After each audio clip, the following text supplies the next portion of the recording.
এই দেখো আমি ব্যাগপত্র নিয়ে কোথায় যাচ্ছি। তোমরা কিন্তু পুরো ভিডিওটা না দেখলে বুঝতেই পারবে না আমি কোথায় যাচ্ছি ব্যাগপত্র নিয়ে।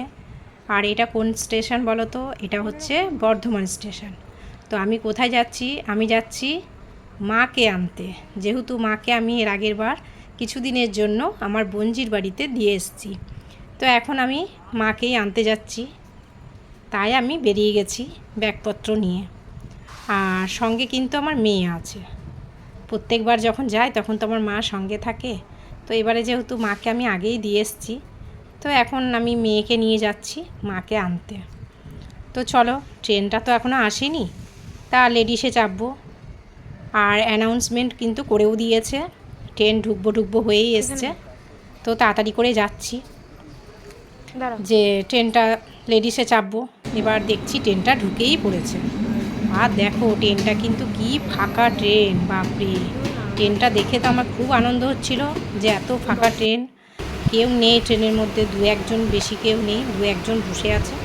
হ্যাঁ, তো যাক, আমি খুব আস্তে আস্তেই বেশ আনন্দ করে উঠলাম যে ট্রেনটা তো ফাঁকা। ট্রেন ফাঁকা মানে, তার মানে আমি বুঝতেই পারছো কী কী করতে পারি। আমি তো আগে ছবি তুলবো, রিলস করবো, এগুলোর জন্য তো একটু আনন্দই হচ্ছিল যে ফাঁকা ট্রেনে এগুলো করতে ভালো লাগে। আর এ দেখো আমার তো ছবি তোলা হয়েও গেল, দুখানা চারখানা যা পারলাম আমি ছবি তুলতে শুরু করে দিয়েছি। তো আমার ছবি তোলা তো হয়ে গেল, এদিকে কিন্তু ট্রেনটা ছেড়েও দিয়েছে। এই দেখো ট্রেন কিন্তু আস্তে আস্তে বর্ধমান স্টেশন থেকে যাচ্ছে। তো চলো, ট্রেন ছেড়ে দিয়েছে, বসে হাওয়াই খাই। আর মা এখন ওইদিকে কিন্তু আমাদের জন্য অপেক্ষা করছে যে আমার মেয়ে কখন আসবে আমাকে নিতে। ফোনও করেছে, আগের দিনও আমার যাওয়ার কথা ছিল, কিন্তু আমি আগের দিন যেতে পারিনি। আর এই দেখো আমি আবার কি শুরু করে দিয়েছি না, তো ফাঁকা ট্রেন হলে যা হয় আর কি।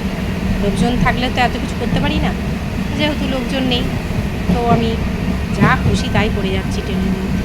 বেশ ভালোই লাগছে, যা ফাঁকা ট্রেন, কেউ কিছু বলারও নেই, দেখারও কেউ কিছু নেই।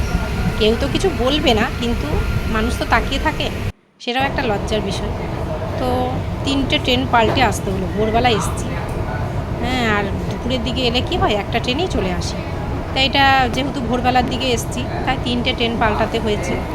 আর এই যে নামছি, বুঝতেই পারছো স্টেশনে পৌঁছে গেছি। কোথায় না, বারাসাত স্টেশনে।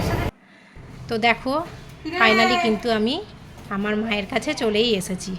তো আমার মায়ের রিয়াকশানটা কি সেটাও তো দেখতে হবে। চলো, ঢুকে পড়েছি ঘরে। দিয়ে বঞ্জি রয়েছে এই ঘরে, দিদিও রয়েছে। আমি বললাম মা কোথায়? মা এই দেখো বসে আছে। আমার মা কি বলছে দেখো।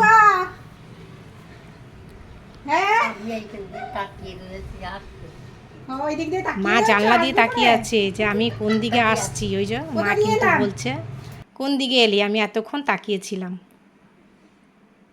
যাক, মায়েরও খুব আনন্দ হচ্ছে আমি চলে এসেছি। তো আমিও কটা দিন থাকবো, থেকে মাকে নিয়ে আবার আমি বর্ধমানে চলে যাব।